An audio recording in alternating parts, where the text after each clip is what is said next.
I know that it is like that, and it is the same way that I love you.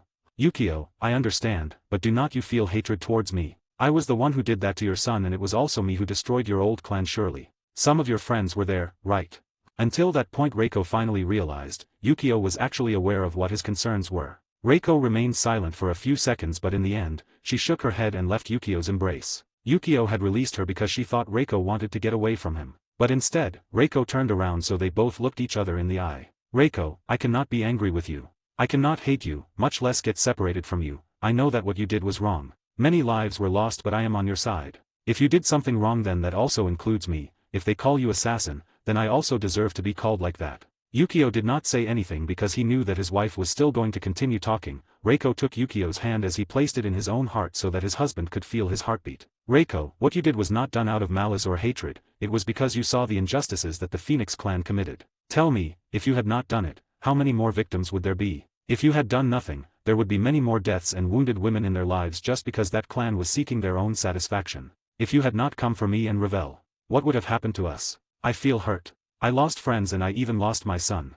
But it was not those same friends and my own son who hurt me so much, who planned to use me for their own good. For them, I was a tool. But what am I to you? Reiko's words stopped as she looked at Yukio with some tears in her eyes. Yukio's hand was on Reiko's chest, but he had no vulgar thoughts. He was feeling like Reiko's heart was pounding. Yukio smiled completely at the words of his wife. He just wanted to know that he was worrying his wife. But hearing her say this was really something that filled him with happiness. He had had some thoughts about whether Reiko was actually inside against what he had done previously with the Phoenix clan, but to think that Reiko actually thought in this way. Yukio, for me, you are such a strange woman. Possibly, if someone said these phrases in a situation like this one where they were supposed to respond seriously to the other party, they would clearly be beaten. But Reiko just laughed lightly while nodding. And even if you say that, do you want to be with me, right? Yukio, that's a definite yes. Reiko, though, does not that make us two strangers? Yukio, it's a good logic.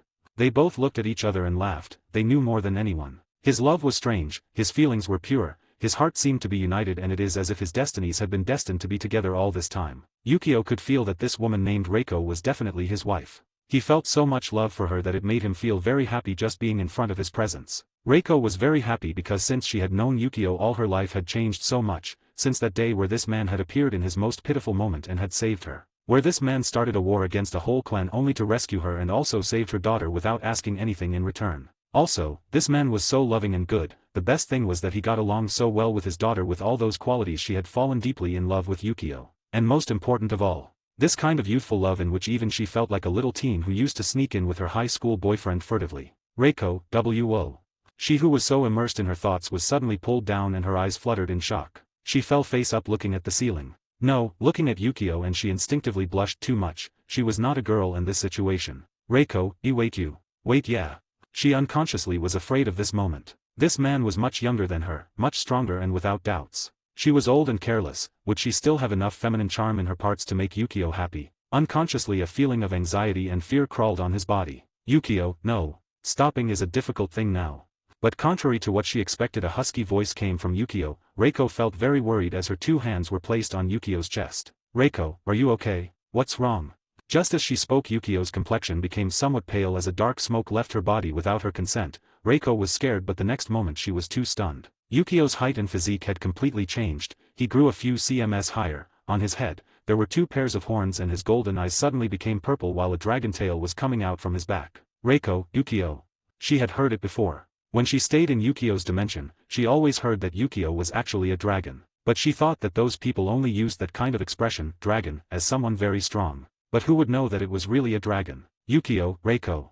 Yukio's voice sounded slightly weak as his hands moved to Reiko's delicate waist. Reiko let out a moan instantly while Yukio's odious hands were rubbing and pinching her hip. She bit her lips weakly. Yukio pulled her face closer to Reiko and planted a kiss between her lips as her hands went up to Reiko's beautiful big breasts. The elasticity and the way his fingers sank into flesh made Yukio feel more excited when his dragon tail fluttered in the air like an animal that had found his love mate. Reiko gave way to Yukio's kiss and she hugged her husband's neck hard as she could feel how Yukio was touching her breast so hard. She felt very embarrassed, loved and excited, but also the fear crawled in her heart. Am I beautiful enough for him? Could my old woman's body satisfy him? Those were her thoughts, but Yukio, who was so immersed, had actually come down kissing her from her neck to her voluptuous breasts. Yukio pinched one nipple while with his teeth he bit and sucked the other nipple, causing Reiko's cries of satisfaction. Reiko bit her lips trying to contain her moans, but it was impossible for her at this rate. Unconsciously, she stretched her thin arms and hugged her husband's head against her two huge breasts. Reiko, Yukio is being rude.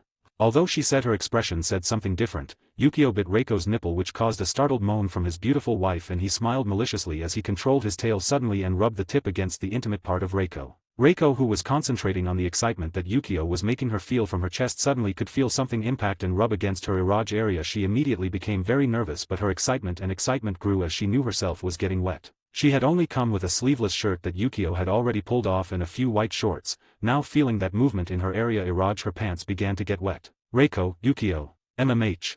Yukio, I want. Reiko, Q want. Yukio, I want you to become my wife.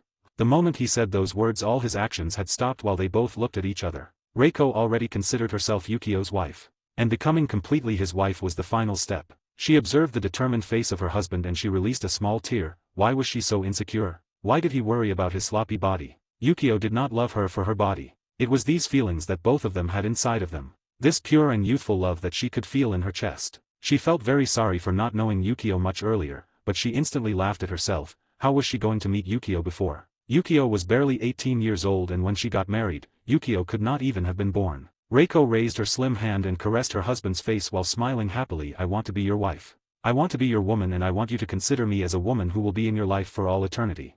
At that time Yukio felt the greatest happiness within himself. I, Yukio Dragon, swear before heaven and celestial that I will love and consider Reiko as my eternal wife, my life partner and my most faithful comrade. Reiko was stunned by the words of Yukio, but she could also notice something very peculiar. A chain came from the chest of Yukio and was entwined to a chain that had also come from his chest. Reiko, Yukio.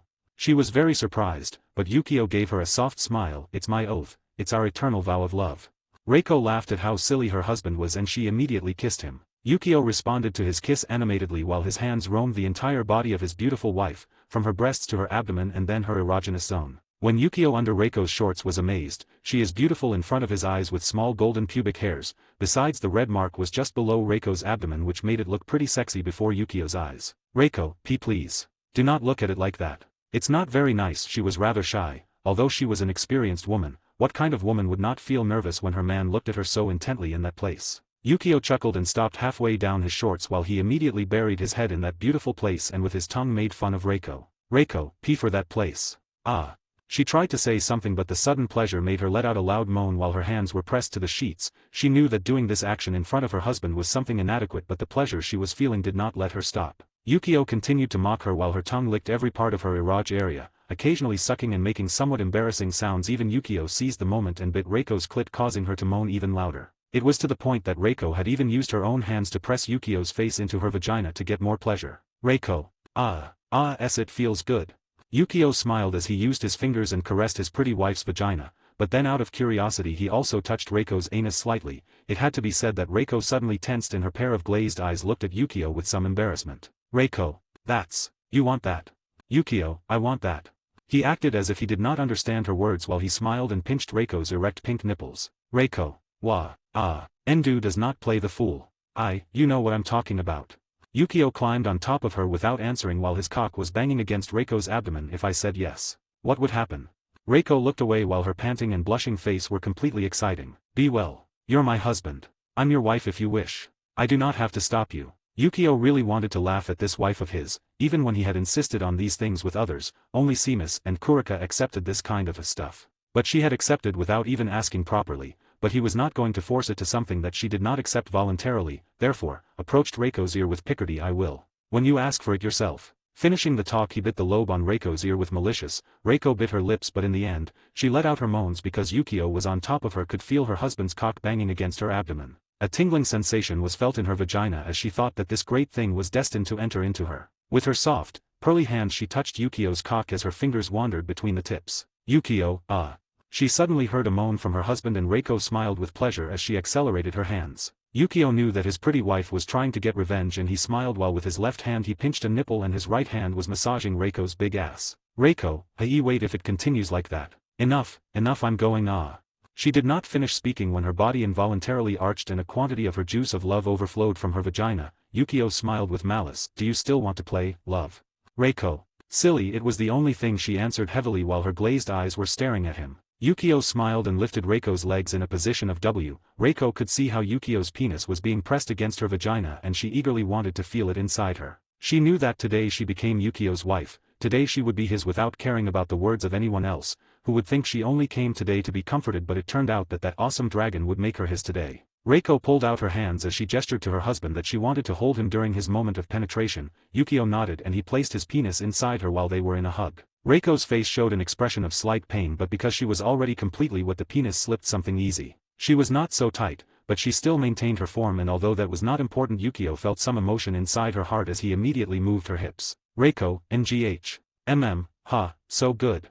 The obscene sounds of flesh crashing against each other and watery filled the room. All this was so fantastic for both who are very immersed in feeling their pleasures. Instead, Reiko kept a happy expression while letting out her moans, whether strong or low to Yukio did not seem to bother him. Rather it was the opposite, since listening to the moans of his beautiful wife was like a beautiful song in his ears. Yukio could also see those two big breasts bounce each time he pushed his cock inside Reiko and caused his already boiling blood to become much more frenzied while his dragon eyes became very excited. He stretched his hands without losing a single moment squeezing those full breasts. Reiko, amen. Yukio. Do not throw so hard. You're being very rough. She became very sensitive after coming and feeling Yukio's cock inside her combined with the ferocious assault in her breasts. It was only a matter of time before she reached climax again. Yukio bit and teased with both nipples and his hands clenched tightly on his wife's breasts. This was addictive. Between the breasts of his wives this could actually surpass Graphia's. It was something that made him feel very excited and his dragonish desires took over his body more and more. If he had assaulted Reiko so fiercely because his dragon blood was boiling and his lust had been awakened. Reiko was so sexy that she had even caused Yukio to clear her mind by waking her sexual desire completely. Also, that emotion bubbling in his heart knowing that now this woman was his wife completely made him feel even more excited. He loved Reiko in a rampant way. He loved this woman madly, she was so special and different from all. He had a very strong feeling in her that made him feel so attracted. It was like seeing the last glass of ice cream in the fridge and wanting to snatch it before someone else stole it. The continuous thrusts, the moans, and pleasant cries, combined with the movement of the bed were echoing throughout the room. Yukio knew that if someone passed outside the room could hear them, but he did not care at all. This part of the mansion was protected by fairy guards. If someone tried something funny it was clear that he would be warned. Reiko, Yukio. I cannot stand much anymore. Reiko's pleasant cry made Yukio accelerate her hips as the sound of the meat became even stronger. Clearly, he was being somewhat stronger than normal at the moment, but Reiko did not complain about this, rather she really wanted even Yukio to be even more fierce. Yukio, I'm going to do it. He said when his thrusts became even faster. He soon felt that his penis was about to burst, so he had the intention to remove it before. But Reiko used her legs to roll it up and not let it out. I want to have your children. Yukio felt a bit dazed, but a smile blossomed on his lips. His wives. Why did they always have the same thoughts? They all wanted to give him a son, and that is what he longed for. He was the kind of man who wanted to see many of his children run around his mansion while watching his pretty wives chase after them to reprimand them. Yukio, then. I'll make sure I can accomplish that, he said resolutely as he immediately took both his wife's hands and pressed them against the bed. This position is something shameful. Reiko had her hands extended upwards while they were pressed. It was as if Yukio was a rapist trying to abuse her. Yukio grinned mischievously as his thrusts became increasingly violent to the point where Reiko really felt too pleasurable as his screams of pleasure came from his mouth very repeatedly. It's not that she was a masochist, it's that this feeling of domination made her feel so good, and it was like emotion in her heart. It was like playing the thief and the police. Maybe she should dress up very coquettishly for her husband? While she was thinking about it, she realized something. Raise, if she was a masochist. Choff, choff, choff. The bed sounded between each movement of both. Soon Reiko felt that something was coming inside her. See coming. Yukio, I'm going. He also felt the same sensation, and as if they were synchronized both came at the same time. Yukio flipped to one side while smiling pleasantly. Reiko too, but she felt like Yukio's cum was overflowing from her vagina and she grimaced. She wanted a child. Then if the semen escaped from her vagina like she was supposed to have it. With those thoughts, she smiled and climbed on her husband's body in a cowgirl position. Yukio, Reiko, would you like to go again? Yukio was somewhat surprised but remembered that his pretty wife was not really a common person. She was a phoenix. They recovered their wounds and strength very quickly, self-healing. Did not this mean that he would not have to control himself? For the first time, would he be absolutely free to give everything in his intimate moment? With those thoughts he brought his hands to Reiko's slim hips. Reiko knew what her husband was implying, and she took Yukio's penis and then in a cowboy position inserted it inside herself. She moaned with pleasure at the feel of his fleshy cock inside her again, but then she gave a smile as she began to move her hips. Today they were destined not to stop. The next morning in Yukio's room you could see two people hugging each other intimately while they were asleep. The bed where both people were sleeping was a mess while the pillows were on the floor and the sheets barely covered their bodies. The woman who was being held by the man had a shiny skin and a smile on his lips. But what stood out most was that the man's penis was still inside this woman's vagina as if it were functioning as a stopper, causing the semen inside to not overflow. There was some liquid on the floor and in the bed, so it was quite obvious that a very crazy night had occurred in this room. Also, if you looked closely you might notice that the man lying next to the woman had a dragon tail that was wrapped around the woman's waist as if he did not want her to leave his side. This was the famous teaspoon position. At that time a silhouette came from the back of the sofa that was in the room. The silhouette was being very careful not to make any sound. "Aura, pigs," she whispered softly while her heart was beating hard. Also, her face is crimson red because she had witnessed everything. From the beginning to the end, she did not know whether to feel offended or grateful that these two people had not really seen her during all that time. She had been sitting on the sofa watching Yukio when Reiko arrived, but when Yukio climbed on Reiko to do that kind of thing she instinctively hid behind. What she did not imagine was that these two shameless people were going to last so long. She had been waiting and it was only 10 minutes ago that these two people fell asleep after their 9th round. With that in mind, Aura felt that these two people were incredible but at the same time very shameless. She felt her face very hot and out of curiosity she also made a glance at the man in the bed. She could see clearly where the vagina and penis connected and her heart beat hard, but she quickly left the room without making any noise. After she left the room, Yukio opened one of her eyes and he laughed a little embarrassed. "She called me a pig. And who was the one who stayed all this time spying on us?" He chuckled and hugged his beloved Reiko even harder as he decided to take this day off just to rest. Aura left the room and let out a sigh. She wanted to take time to walk. Who knows, she could clear her mind. At the moment she was about to take a step she looked at a direction where she could see the brother of the Fairy King come along with the woman called Seraphal. Immediately Aura got in his way. "Excuse me, where are you going?" She was possibly being intrusive, but after all, she was now subordinate to the Fairy King, so if someone came to her room at least she would have to know what their reasons are. Besides, she did not feel that it was all right for these people to bother him when the Fairy King was just taking a break now. "Issei, I'm sorry, I know it's something early but I'm looking for my brother. I say to the Fairy King for an issue." "Aura, the Fairy King is currently indisposed, could not you come later?" "Issei, indisposed?" He frowned. The wise had already seen how this woman had tried to kill the Olympian gods but now she became Yukio's subordinate. Did she do something wrong and is she trying to hide it? Immediately Issei worried about Yukio. Although he knew that Yukio was strong, anyone would be vulnerable while he is unprotected, either sleeping or when he enters into trust with someone. "Aura, exactly, do you want me to leave you a message?" Issei, "No, I'll just go see him, maybe I can talk to him." He stepped forward, but Aura frowned and she stood in front of Issei stopping her way. "Aura, please, I have notified you that the Fairy King is indisposed at this time, could you please retire?" Issei stubbornly wanted to take a step, but Seraphal quickly stopped him. "Issei-kun, do not follow, sorry Aura-chan. Could you deliver these things to the Fairy King?" She showed 3 bags that did not allow to see what was inside, but Aura took them in her hands with an interrogative look on her face. "Seraphal, previously, the Fairy King had asked me for a job, and I finished them at this time, so I came to deliver them personally. It's a pity I cannot see it." She smiled when she gave her explanation. Aura nodded as she realized that Issei was looking at her very strangely. She felt a little hurt in her heart because she knew because Issei was giving her that look. "They do not trust me." "Well, that's obvious. Who would? Who would trust a person like me?" She clasped her hands while pressing the 3 bags against her chest. "I'll take care of delivering them." "Thank you." Seraphal nodded and smiled as she took Issei with her. Issei reluctantly left but Seraphal stopped when they had come a bit far and she quickly hit Issei towards a nearby wall. Bang! Issei, Leviathan-sama. He got nervous immediately. But Seraphal looked at him somewhat complicated. "Idiot. Did not you see what you did right now?" "Issei, what have I done?" "Seraphal, your look, your actions showed that you were distrustful of Aura." She clearly could notice it. "She is not a bad person, she only had bad circumstances. Surely you hurt her for your idiocies." Issei, "But..." Seraphal, "But what? Your brother trusted her to the point of providing protection and take care of her. Besides that, it was her subordinate. You have not noticed that he seems to trust her so much that he even lets her into his room so easily." Up to that point, Issei also understood the essential point of the problem, but he was really worried about his brother and it was normal to distrust someone like Aura. "I know. But it's very strange, my brother indisposed. She did not even go to tell him that I wanted to talk to him. Clearly I will have suspicions." Seraphal, "I know, but... What can I do with you? Are not you supposed to have almost the same senses as a dragon?" Issei, "And what has to do with the current problem?" Seraphal, "Everything. Even I, who am not an animal race, have been able to realize everything before you."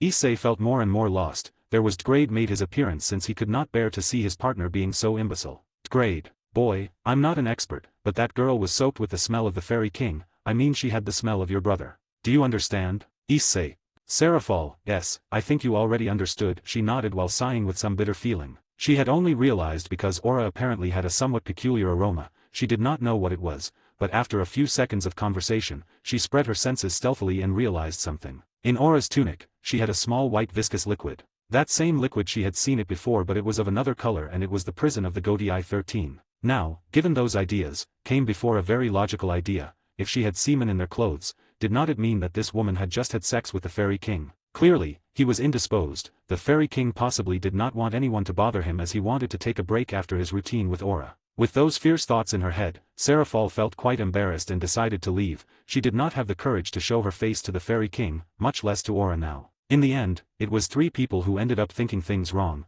What would Aura do if she found out about those thoughts? Possibly she would be very angry. Aura had returned to the room and she slowly opened the door where she could see Yukio and Reiko, who were still asleep. She quietly left the 3 bags on the table before leaving. Then he went to another nearby room that was empty and decided to take a shower. Every part of her body was cleaned while her dirt fell along with the cold water that dripped from the shower. She was very satisfied when she sees her body now clean and with the smell of soap. She came out of the shower and soon saw the robe that Yukio had given her. She no longer had any clothes. How would she dress then? After all, she was a woman and needed different clothes, even though she needed underwear and did not have those things. She also could not be so cheeky as to walk without underwear with only a tunic on top. If she did that, would not they consider her an exhibitionist with rare complexes? Thinking about those things, she felt somewhat complex because she did not want to bother the Fairy King anymore. Besides, how could she tell the Fairy King that she wanted him to give her some underwear? What would Yukio think of her? With those thoughts, she felt very dazed and sat on the bed while sighing bitterly. She closed her eyes as she pondered what was happening now in her life.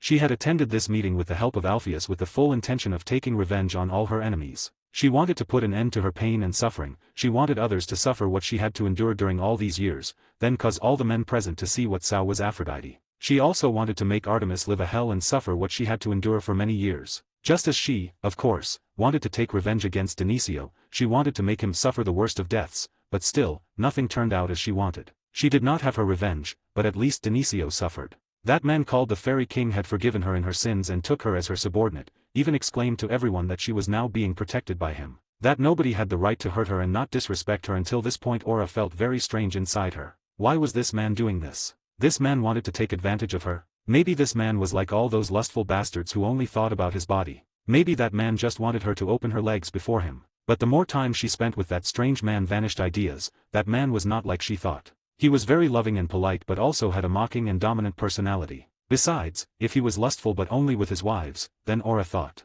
So why did he save me? What did he want to save me? If he did not need her to satisfy his lusts, nor to hurt her, then what reason would he have? It was there where those words appeared in his mind. I just want you to redeem your sins and become a much better person than your previous one. Those simple words floated in her mind while she felt very strange inside herself. After thinking about it for a while she came to a great conclusion of everything that had happened so far. Aura, that man is definitely strange.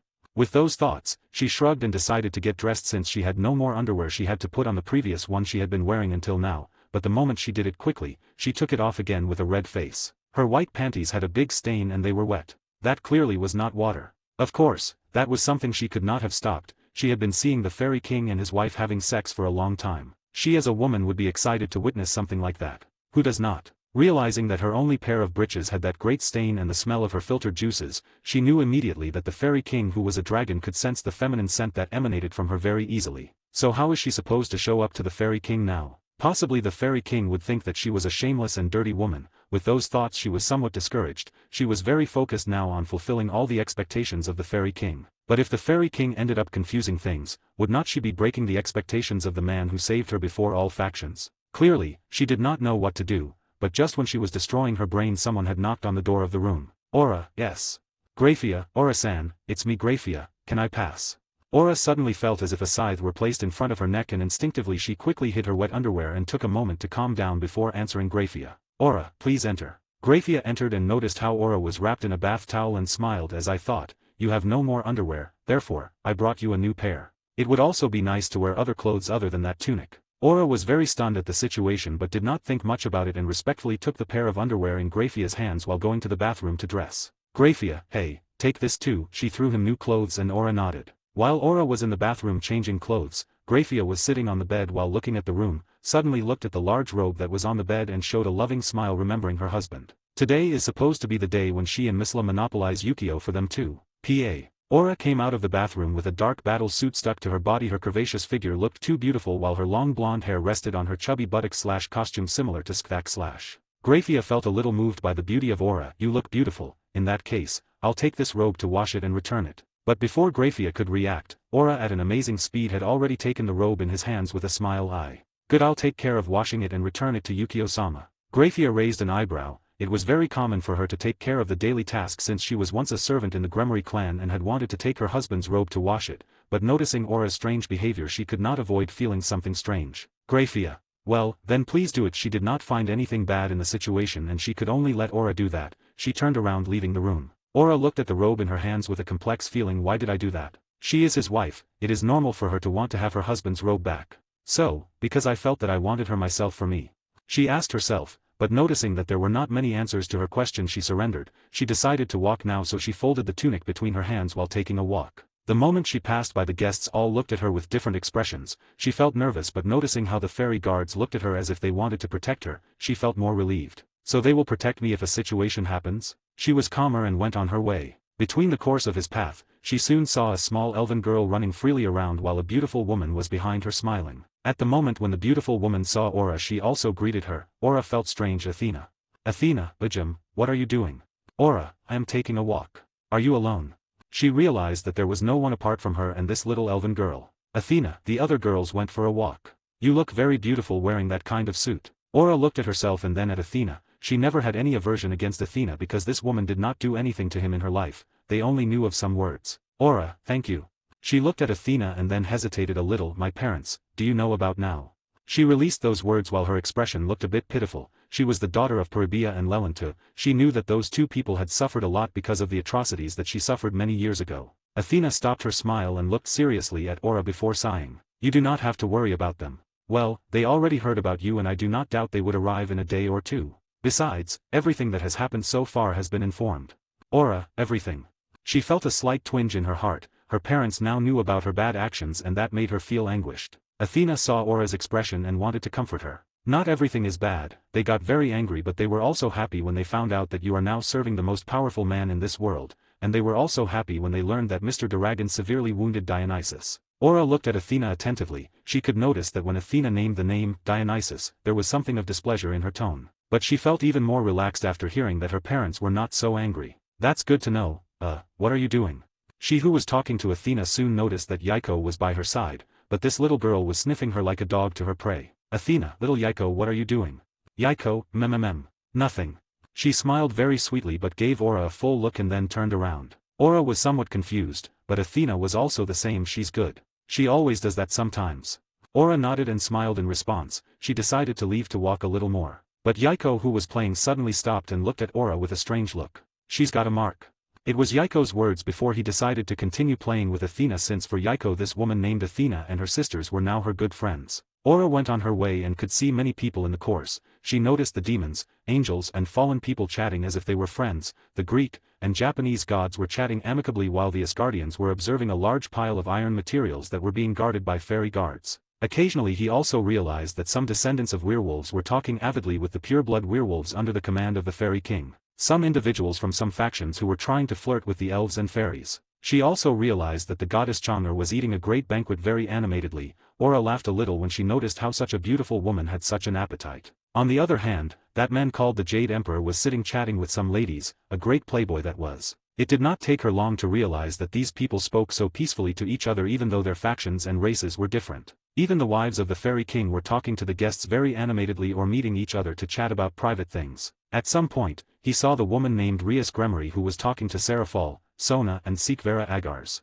The other drinking with the Archangel Michael and the Cadre Azazel. It was a funny sight in her eyes and she felt that this happiness should last forever. This harmonious situation should be like this for all the time of this world. Graphia, Aura-san, why do not you come with us? Just when Aura wanted to go the other way, she noticed that Graphia was calling her while she was sitting together with Miss Labale and Venelana Gremory. She felt hesitant, but noticing how these women were accepting her openly, she decided to sit with them. Soon, she had even forgotten everything and just had fun laughing with these women who were almost her age. Outside of the DxD dimension, things were different. A large army of beings were gathering while occasionally citizens going in and out of nearby dimensions quickly escaped.